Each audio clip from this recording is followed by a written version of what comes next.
உண்மையிலே சொல்கிறேன், அந்த பக்தி வந்து எனக்கு உடஞ்சது வந்து ஒரு ஒரு 3 to 4 years பேக் தான் உடஞ்சது. எப்படி? எதுக்காக? நான் புரிஞ்சுக்கிட்டேன், இது ஒன்றுமே கிடையாது. எது? இந்த கடவுள் இதெல்லாம் ஒன்றுமே கிடையாது. நம்ம தாட்ஸ் அண்ட் கிரியேஷன்ல தான் இருக்கு நம்மளோட வரப்போற விஷயங்கள். இது ஏத்திஸ்ட் நினைக்க மாட்டாங்களோ பாக்குறவங்க, இவன் நான் கடவுள் நம்பிக்கை இல்லாம பேசுறாருட்டு. நான் அப்படி சொல்ல வரல.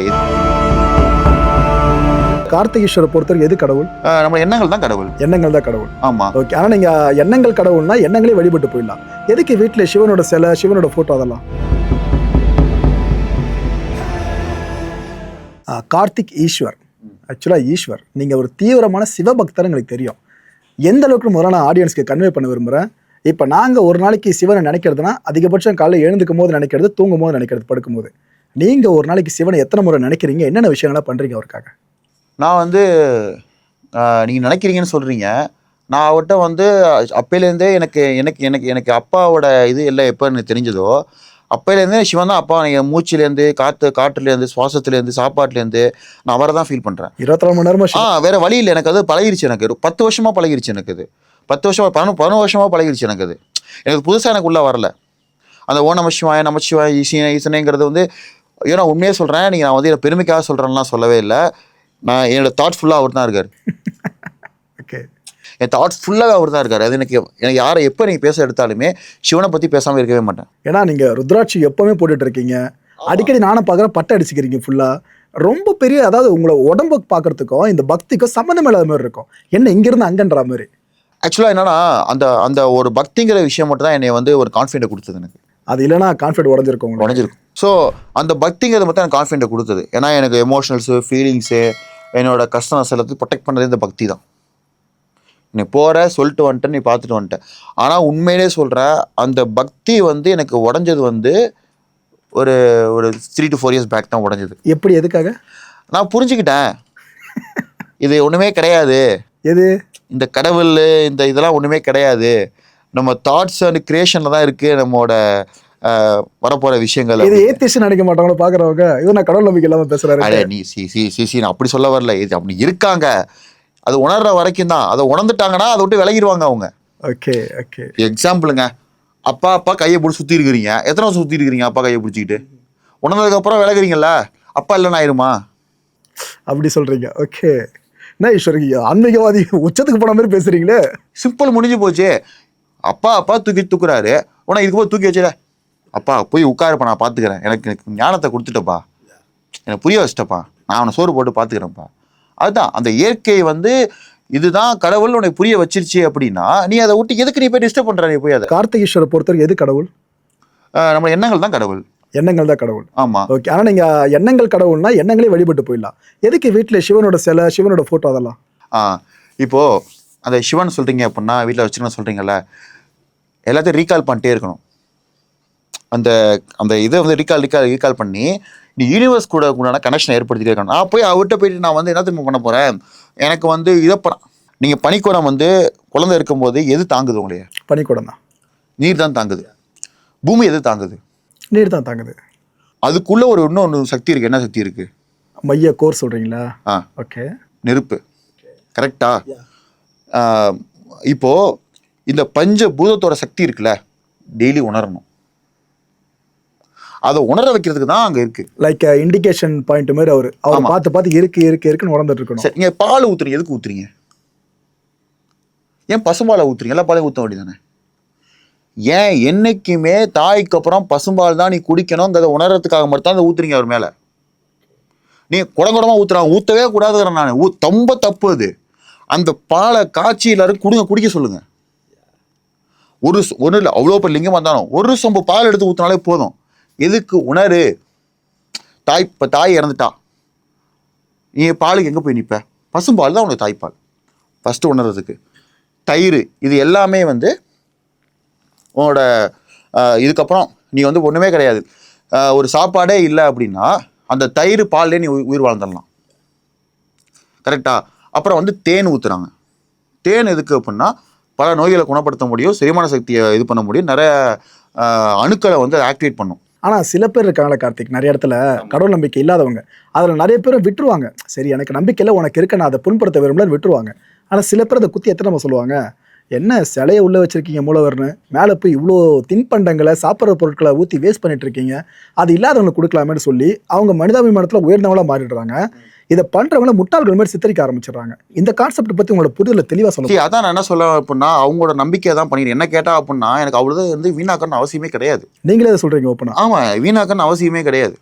ஒரு என்னைக்காவது எதுக்கு அவ்வளோ கொண்டு போய் ஊற்றி பூமிக்கு வேஸ்ட் பண்ணணும்? அது சாப்பிட்டு போயிடலாமே. அதாவது இப்போ நான் ஒரு ஐடியா சொல்றேன். இப்போ நீங்க 1 லிட்டர் பாலை வாங்கிட்டு ஒரு 3 சொட்டை எடுத்து சிலை மேல தெளிச்சுட்டு மிச்சம் இருக்கிறது யாருன்னா சாப்பிட கொடுத்துற அவ்வளவுதான். கொடுக்கலாமே. அது ஏன் போட்டு மண்ணில் போய் வீணாக்கிக்கிட்டு? அது ரத்தம் தானங்க, அது ரத்தம் தானங்க உருகி பாலாக வருது. ஒரு தாய்ப்பாலை கறந்து ஊற்ற முடியுமா உன்னால? அப்போ அந்த பசும்பாலை கறந்து ஊற்றும் போது எவ்வளோ பெரிய கஷ்டம் ஏற்படுது. ஏன்னா இதை பேச நிறைய பேர் தயங்குவாங்க. தப்பே கிடையாது. எனக்கு கெட்டவனா அழைச்சாலும் சரி, என்னை வந்து சித்தரிச்சாலும் சரி, உண்மையை சொல்றீங்க. ஆனா ஃபேக்ட் அதுதான். ஒரு மாட்டோட ஒரு ரத்தத்தை உருக்கி அந்த பாலை எடுத்து, ஒரு பாலுங்கிறது என்னன்னா ஒரு சிசுக்கு கொடுக்கக்கூடிய விஷயத்த வந்து நீ ஊத்துற. ஜஸ்ட் உணர்வுக்காக தான் அதை பண்ணாங்க. நீ அதை வந்து வீணாக்க கூடாது. குடங்குடமா ஊத்திக்கிட்டு பண்ணிக்கிட்டு. ஆமா, நீர் எடுத்து ஊத்துற. இதெல்லாம் எதுக்கு? இதெல்லாம் உங்களுக்கு முக்கியம், இதெல்லாம் வேணும், இதெல்லாம் அழிச்சிடாதங்கிறதுக்காக தான் அதெல்லாம் உணர்வு கொடுத்தது. அதை நீ வந்து நான் உண்மையிலே சொல்றேன், எந்த சிவன் வள்ளலாறு பண்ண சொன்னாரா? வள்ளலார் ஃபாலோ பண்ண ஏதாவது பண்ணிக்கலாம் பார்த்துருக்கீங்களா? ஏன் பண்ணல? ஒரு பருக்கையை வீணாக்க மாட்டாங்க, மாட்டவே மாட்டாங்க. ஜோதியை கும்பிட்டு போயிட்டே இருப்பாங்க, இயற்கையை கும்பிடுவாங்க. உங்களால் வந்து தண்ணி, நெருப்பு இது ரெண்டும் மட்டும் தான் உணர முடியும். கரெக்டா? அழிச்சிங்கன்னா தண்ணிக்கு வந்து ஒரு ஃபீல் இருக்கு, சில்லுன்னு கொடுக்கும், சுடும். ரெண்டுக்கும் சக்தி அதிகம். பஞ்சபூதத்தில் 2 சக்தி அதிகம். சந்திரனுக்கும் சக்தி அதிகம். சந்திரன் நீர், நெருப்பு வந்து சூரியன். ஸோ உடலை தேகத்தை நம்ம கரைக்கும் போது ஒன்று தகனம் பண்ணுறோம், இல்லைன்னா ஜலசமாதி அதிகம் பண்ணுறோம். ஓகே. ஸோ அதனால இது ரெண்டையும் உணர்றதுக்காக மட்டும்தான் அது பண்ணது. அப்புறம் ஓசை, மணி, இதை விட்டுட்டே நீங்கள் நீங்கள் வந்து இதை நீங்கள் புரிஞ்சுக்கிட்டாலே உங்களுக்கு வந்து ஆட்டோமேட்டிக்காகவே உங்கள் ஆத்மாவுக்கு தெரிஞ்சிடும் நீ எதுக்கு இந்த பூமிக்கு வந்திருக்கங்கிறது புரிஞ்சுக்கும். எத்தனை வயசு கார்த்திக் உங்களுக்கு? 29. ஆனால் 29 வயசுல இது உங்களுக்கு அதிகமான ஆன்மீக மெச்சூரிட்டியாக தெரியலையா? இல்லை, எனக்கு ஏன்னா நான் வந்து டெய்லி யோசிப்பேன், இது ஏன் நடக்குது, இது எதுக்கு நம்ம இப்போ ஒன்றுமே இல்லைங்க. ஒரு ஒரு ஒரு வழிபாட்டுக்கு ஒரு அர்த்தம் இருக்குதுங்க. அந்த வழிபாட்டை வந்து யாரும் எதுக்கும் சம்மந்தப்பட்டதுக்காக ஃபாலோ பண்ண வச்சுருக்காங்க. என்ன கேட்குறேன் அப்படின்னா, இன்றைக்கி வந்து பால் எல்லாமே அந்த காலத்தில் இருக்கவங்க சயின்ஸ் வளருமான்னு தெரிஞ்சிருக்காது.